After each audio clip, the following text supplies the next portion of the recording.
Now we have the interior of the bladder. We have to see how the interior of the bladder is formed. This is the bladder and this is the interior part of the bladder. So in an empty bladder, when we go from inner to outer side in the bladder, we have the mucosa and then we have submucosa. So that mucosa is going to loosely attach to a muscular coat and shows the irregular folds. These all are the irregular folds which are present, and mucosa is loosely attached, that is why there is wrinkling and they are present in irregular shape. While in the base of the bladder, this is the apex and this is the base. So base of the bladder, you can see here triangular area is forming. This triangular area is the only part where mucosa is not loosely attached but rather attached firmly, and that's why it is firmly attached. It is not causing any sort of wrinkling and there is no irregular fold in the triangular area, and it is the smooth area.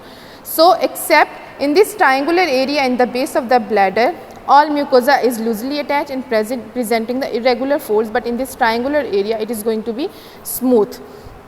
That mucosa is smooth due to the firm attachment, that is known as the trigone of the bladder. This is very important question, often asked, that what is trigone of the bladder. So you can see where the mucosa is firmly attached in the base of the bladder, that triangular area is known as the trigone of the bladder. Here you can see I have formed the bladder. In the bladder, this is the base. In base further there is a triangular area which is known as the trigone area. That trigone area, ureters are coming from both sides and they enter and they reach up to the trigone of the bladder. After the interior of the bladder, we have the blood supply and nerve supply of the urinary bladder. First is the arterial supply. So arterial supply is further divided into mainly and additional blood supply. So main blood supply is going to come from the superior vesicle and inferior vesicle arteries. Related to bladder, we always use the term vesicle. So superior vesicle and inferior vesicle arteries are the main blood supply, and they arises from the internal iliac arteries. Common iliac arteries comes from the aorta, and those common iliac arteries further divide into external and internal iliac arteries, and that internal iliac artery is giving superior vesicle and inferior vesicle. While in females there is no inferior vesicle artery, rather than the inferior vesicle arteries there are uterine and vaginal arteries which are going to supply the bladder with superior vesicle artery. Then additional supply, we have the inferior gluteal and obturator artery. Inferior gluteal is also arising from the internal iliac artery, and these two supply give the additional supply to the bladder. Then we have venous drainage. For the venous drainage, there is plexus formation, that is known as vesicle venous plexus. That vesicle venous plexus takes the venous drainage of the bladder and drains into the internal iliac veins.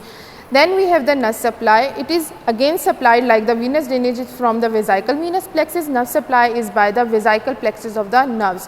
These vesicle plexus of the nerves are made of fibers derived from the inferior hypogastric plexus. That inferior hypogastric plexus is present in the hypogastric region, and so is the bladder present in the hypogastric region. So fibers will come from that inferior hypogastric plexus, forming the vesicle plexus of the nerves, and this vesicle plexus will have both motor and the sensory fibers.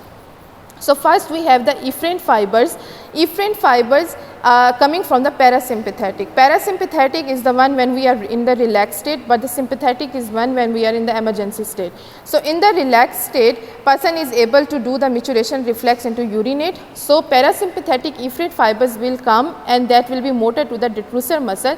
Actually this is the detrusor muscle which is involved in maturation reflex. So in parasympathetic state, in the relaxed state, these fibers will become motor to the detrusor muscle coming from the S2, S3 and S4 parts and supplying to that muscle. Then comes the sympathetic efferent fibers. These are the parasympathetic which are motor to detrusor.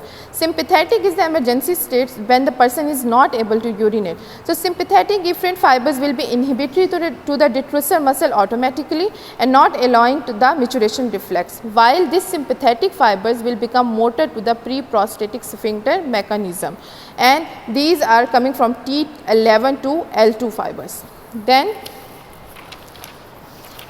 again we have the nerve supply. These are the motor nerve supply for parasympathetic and sympathetic. Then we have the sensory supply. Sensory supply comes in action when the bladder is overfilled and causing the pain in the bladder. So those are known as the sensory nerves for the bladder.